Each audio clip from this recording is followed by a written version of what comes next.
Oh. And get an audition. Pause the Netflix. What the number one question I get, I want to be a travel journalist just like you. What did you do to get there? What are the things that I could do to be like you or to end up in your position? So I already did a Q&A video about my career a while ago. That's the traffic on Sunset. It's very loud. I did a Q&A video about my career a long time ago, but people still have lots of questions about it. So I figured in this video, what I'm gonna do is go literally step by step by step and tell you what I did, and not only tell you, but also show you what I did. A little faster. No. Before I go into all of that though, I just want to put like a huge disclaimer on this video. I don't want aspiring journalists to watch this and think, I have to do everything that Natalie did. What I hope you take away from this is that you have to craft your own path. If you are curious and you just want to know, great, I hope this inspires you, but don't take this as some kind of Bible or some kind of step-by-step process that you have to follow. The other major disclaimer I want to put on this video before we get started, I think a lot of people look at me, especially on Instagram and YouTube, and think, you know, she's achieved some level, this great level of success and she's good, she's safe. I want to use today as an example. So a few weeks ago, the company that I worked for 3 years was called Circa. That company shut down. So Circa was owned by a parent company, which is like this very huge corporate broadcasting company. They own TV stations around the country. Circa was their digital arm. That's the company that I worked for. But about 3 weeks ago, our parent company shut it down. And they let go of all the journalists and all the staffers in our DC office. So they basically just they basically shut the company down, but told LA, including myself, hang tight, we'll figure out what to do with you. So as I make this video, yes, I still have a job. Yes, I'm still making a paycheck, but I am hanging on by a thread. And that is a terrifying place to be, but it's the reality of journalism and it's the reality of digital media. The landscape changes constantly. It's never secure. So I guess I'm telling you this now because I want all you aspiring journalists to go into this eyes wide open.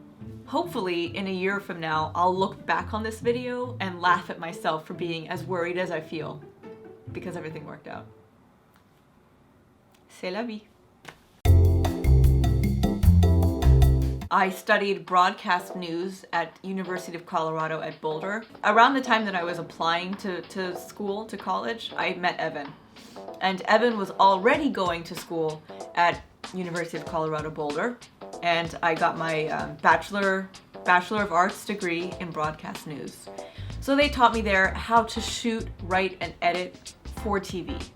And yesterday at the trial, another former CU regent admitted there was pressure to fire the controversial professor. So the craft is a little bit different. It's not as creative, but it's definitely the basis. And that's where I kind of cut my teeth. That's where I learned how to do my craft. You'll probably find a rattlesnake. The problem is we're building over rattlesnake territory. And the last thing we want to do is have this negative relationship where we're always killing them. And just last year, a 3-year-old Denver girl died after she was bitten by a rattlesnake. So once I graduated from college, I came back to LA. Evan stayed in Colorado, and I kind of hit the ground running. So what I did is I went all around LA. I put myself on tape, pretending to be a little baby reporter. That wanted to preserve the iconic symbol of the Hollywood sign the way it stands right now. And I sent it off as like a taped package, and I sent it off to local stations around the country.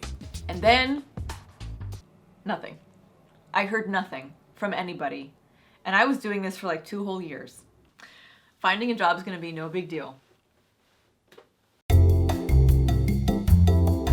But in the meantime, while I was making those tapes and while I was like trying to hustle, I was making money at a dental office in Beverly Hills. I was a receptionist there. And I met somebody who was an agent. And she looked at my tape and she was like, I mean, it's good, but you should be in entertainment broadcasting. You should be an entertainment reporter. And I was like, really? The Dancing with the Stars plus size controversy. Hello and welcome. I'm Natalie Basha. So I signed with this agent, and the first thing that she got me was a fill-in reporter for E! News Now. Just days after her arrest for cocaine possession, the heiress takes a break with some seaside R&R. So I did that for a little bit, and it was exciting at first. I very, very quickly realized that it wasn't something that could sustain my career. I could not, that couldn't be it. That was not it for me. Oh my God, one of the things I was doing, because I needed money, I had to just put myself up for jobs, you know, as they came. Not all of them were journalist jobs. A lot of them were like hosty jobs. Hello and welcome, everyone. If you want to lose weight and have a super sexy body, you're watching the right program. Oh, yeah, I did a few that were quite embarrassing. Is it possible to be too full of life? We don't think so.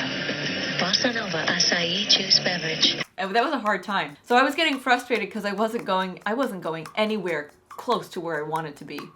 Mind you, travel journalism was still in the back of my mind. I had no idea how I was gonna get there. I just knew that that's what I wanted.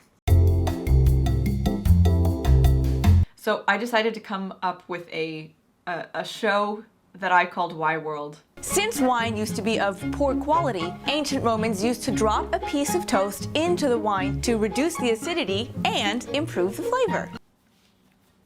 Oh, Why World. Basically what Why World was, it was a show that kind of like explained the why we do certain things in pop culture, like why we believe black cats are bad luck, why we throw salt over our shoulder. Let's see, how long did I do Why World? I did Why World for like maybe a year and a half. All the while, I'm still making my money that I pay my bills from the dental office where I was a receptionist. And I talked to the devil. I see his horns. I see him every night, Agnes. Oh, I see him now. There he is. But what's important about Why World, less the content, but what's important about it is that it was where I really started to figure out how to take what I learned in college and make it more creative and actually build content. About a year and a half into that Why World journey, my agent told me that she found a job for me that might actually be perfect, and she was like, before I tell you what it is, just be open-minded, okay? So I'm like, all right, what is it? And she goes, it's a show called Living Dayton, but it's in Dayton, Ohio. Welcome back to Living Dayton, everyone. It's that time of the week. Think like the Today Show, right? So the Today Show is national, but Living Dayton was on a local level. So it was like the Today Show, but just for Dayton, Ohio. Much like the Today Show, it was, you know, the two of us co-hosting, interviewing people, doing cooking segments. Welcome back, everyone. Jeff Bloomer is an expert in fixing the perfect paleo diet meal. Going out on the field and doing like field packages. Just like that. Now, really swing this leg up and over. No. That's not how you do it. And because we were such a skeleton team, we had to do all of it. Like me and Zuri had to build that show. Like we had to reach out and do the bookings. We were even moving furniture on the set in between, like during the commercial breaks. My contract came up after a year and they asked me if I wanted to stay and I said no. So I left Dayton, Ohio, and immediately my agent booked me a job as the morning reporter at CBS in San Diego. Discovered by the Germans in 1904, they named it San Diego. News 8's Natalie Basha live this morning in Lakeside with more on the project. Natalie. Now, be cautioned, the snow is only going to last about a day, maybe two. So zookeepers say if you want to catch Jiliwu in the snow, you can come by today. But if you can't come by to the zoo, of course, you can always go on Panda Cam and watch him live. Panda Watch. I actually spent like 10 years living in San Diego from the age of 10 to 19, so maybe like 9 years actually. 9 years living in San Diego, and I had a lot of friends. I knew the city really well. Let's go. We got it. The look for the Irish.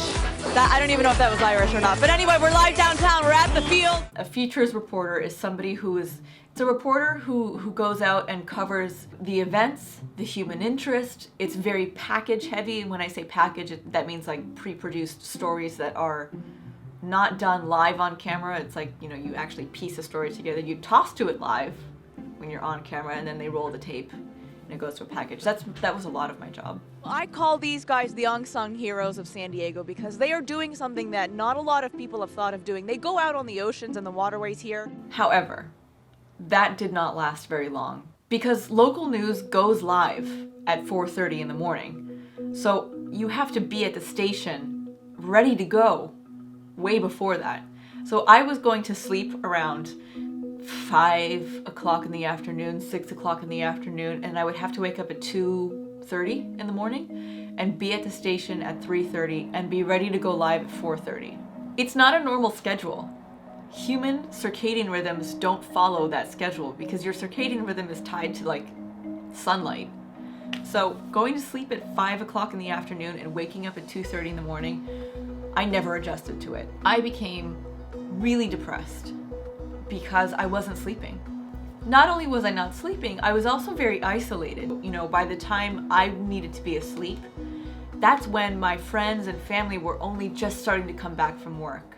But it was isolating because suddenly I was not on the schedule of regular life. On that job, I walked into my editor's office and I told him, I'm physically unwell, I'm mentally unwell, I cannot do this job, I'm putting in my 2 weeks notice. And he was like, you can't, what do you mean your 2 weeks notice? You're on a 3-year contract, you can't quit. We worked it out. I ended up staying for another like 6 weeks beyond beyond that conversation with him. And it never got better, by the way. Even though I stayed another 6 weeks knowing that there was an out, my like physical and mental well-being in that job never improved. I just needed to get out of there.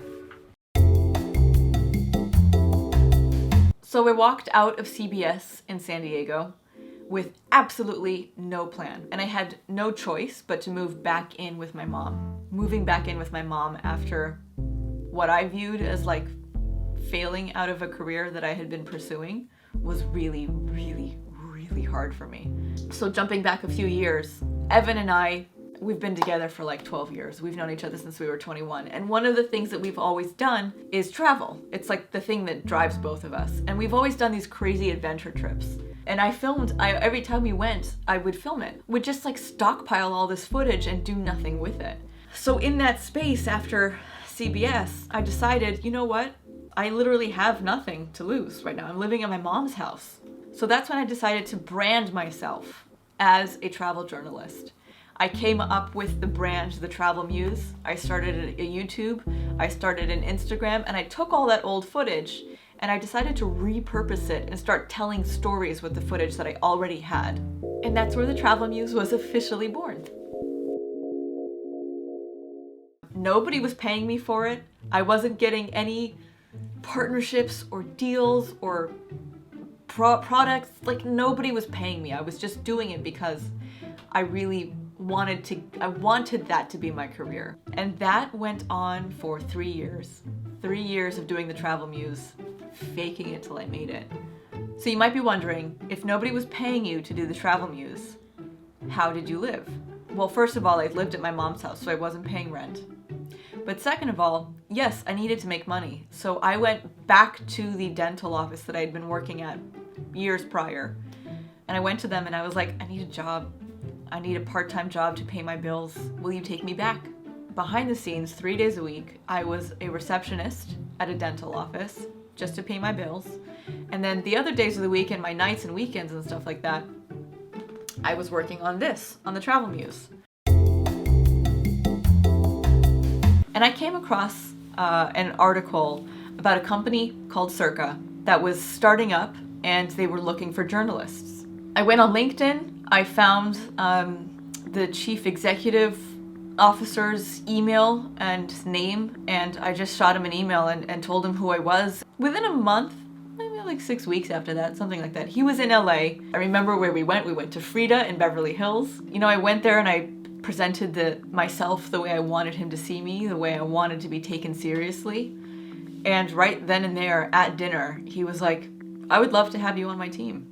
Let me pause here because here's another point that I want to like stress. The posting For Circa, they weren't looking for a travel journalist. They were just looking for journalists, or MMJs, multimedia journalists. At dinner, I told him why he needed a travel journalist, that it was such an emerging space. It was going to be the leader in digital media. You need me to help you do this. Had I not said to him that night that you need a travel journalist, you need to do the travel vertical, and I'm the person to do it for you, I would have just been a regular MMJ at Circa, which is fine, but it's not what I wanted to do. I'm sure you understand what I mean.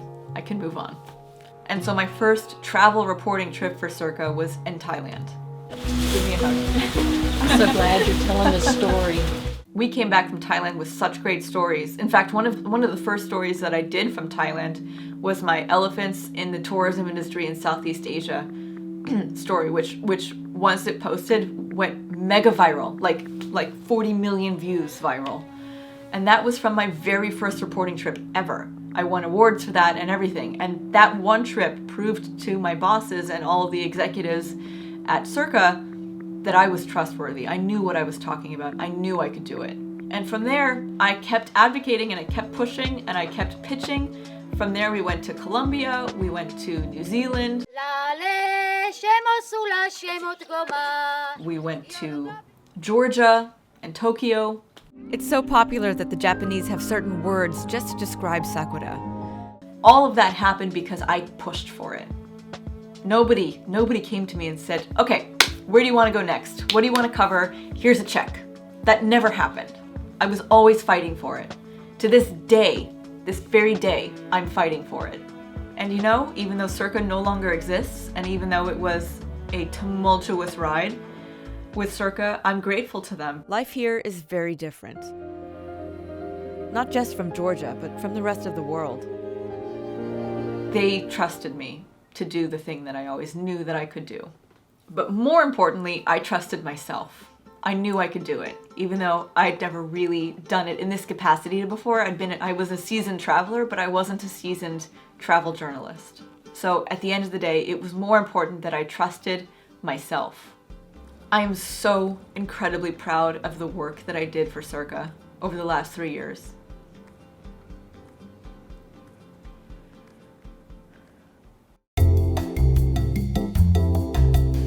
That brings me to present day, right? So Circa shut down. It's not a thing anymore. I still have a job with our parent company. We're working on a project called #travel. I'll talk about what #travel is in the future. I don't want to talk about it right now because it's not actually solid or secure. And if that doesn't work, then I don't know what I'm going to do next. I just have to have faith that it will work out. Again, I'm going to have to trust in myself, and I'm going to have to push and advocate for myself, and I'm going to have to hustle just like I did 3 years ago. I'll make it work. Just like you will make it work. Just like all journalists, if you really want to be here, we'll make it work. Hope you found that interesting. If you have questions or comments, you can leave them underneath this video. You can find me on Instagram and send me a DM there. I try to answer everything. I will see you on the next adventure.